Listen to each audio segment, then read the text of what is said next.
Taip, tėvams yra iššūkis vaikų auginimas, nes tai yra kitas žmogus. Taip norėtųsi, kad tai būtų mano versija arba mano atspindys.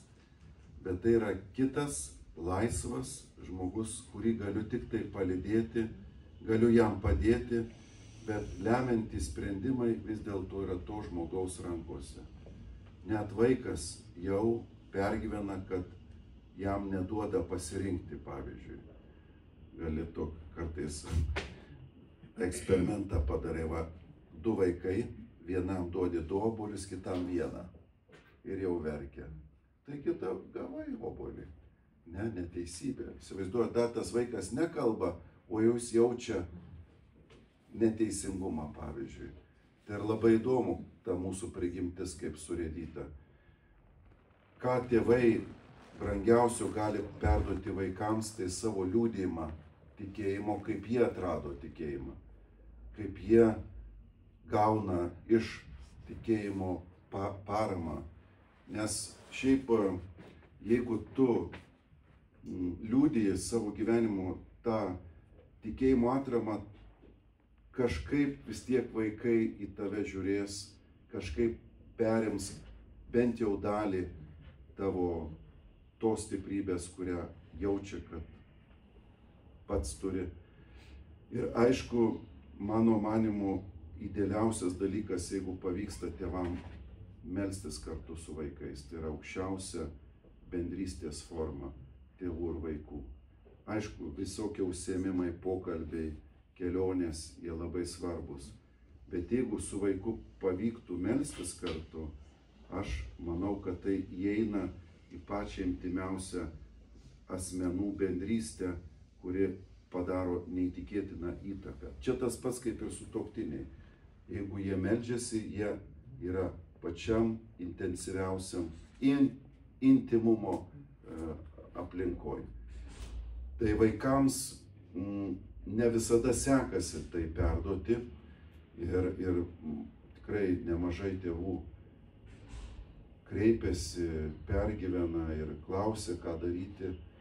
Žinot, jeigu neišeina laimėti šiandien širdies per pokalbį, aš galiu už tą vaiką melstis.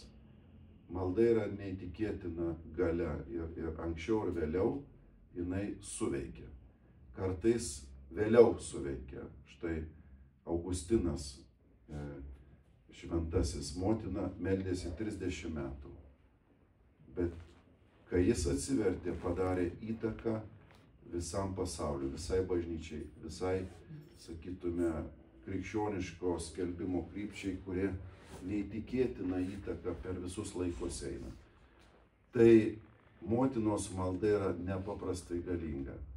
Aišku, laiks nuo laiko pasikalbėjimas, bet ne per pamokslavimą ir tokį, sakytume, tikėjimo įgrėžimą tarsi, bet per savo patirties liudijimą, kaip man buvo, kaip aš atradau, kokie man atsakymai kalba.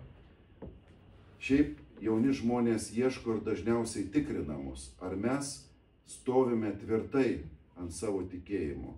Ir patikrinimas vyksta ir per labai tokius subtilius, kartais net provokuojančius klausimus. Bet tai nėra pikti klausimai, tai yra rimti klausimai, kad išprovokuotų rimtus atsakymus. Tai neįsigasti, nepasimesti ir mylėti iki galo, net jeigu vaikas atkritęs arba negyvena. Nes vis dėlto meilė yra pats giliausias ir stipriausias liudijimas, kad aš tave priimu, aš tavim pasitikiu, nežiūrint, kad tu galbūt šiandien dar nesi perėmęs tos tikėjimo vertės, kurią galbūt aš atradau per ilgus metus.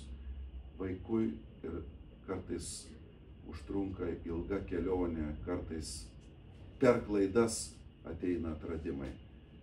Kiekvienas ją turime unikalią, dėl to turime vieni kitiems padėti ir tėvai turi padėti vaikams ir eiti kartu šalia ir nepasimesti. Kai skaitome Mauso mokinių istoriją, Jėzus priartėja prie tų 2 mokinių, o tie, reiškiasi, skundžiasi jam. apmaudą lieja. Jėzus galėjo iš karto sakyti, a jūs, ponai, juokaujat, a jūs proto turit, žiūrėkit į mane. Būtų nukirtę visas tos dienos šnekas ir jie būtų puolę į dulkes ir būtų pasibaigę tą kelionę. Bet jis tą visą kelią klausosi, pats kalba, atveria raštus ir tada rezultatas užsidegusi širdis. Sako, kai jis mums kalbėjo, degė širdis. Nors nuotaika ten buvo šiaip savo, tarp mūsų kalbant.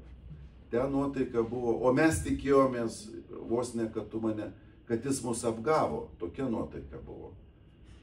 Bet kažkaip visa ta diena ir tas viešpaties atvirumas, dalintis, kalbėtis, tarsi, sakyčiau, simbolizuoja, ką tėvai turėtų daryti vaikams einant kartu šitame gyvenimo kelyje, kantriai išbūti iki galo, o tada vaikai sakys, hei, kokius tėvus turėjau nuostabius, kokia graži buvo mano vaikystė, nes tėvai su manim apie rimtus klausimus kalbėjo, kaip su suaugusiu, rimtai.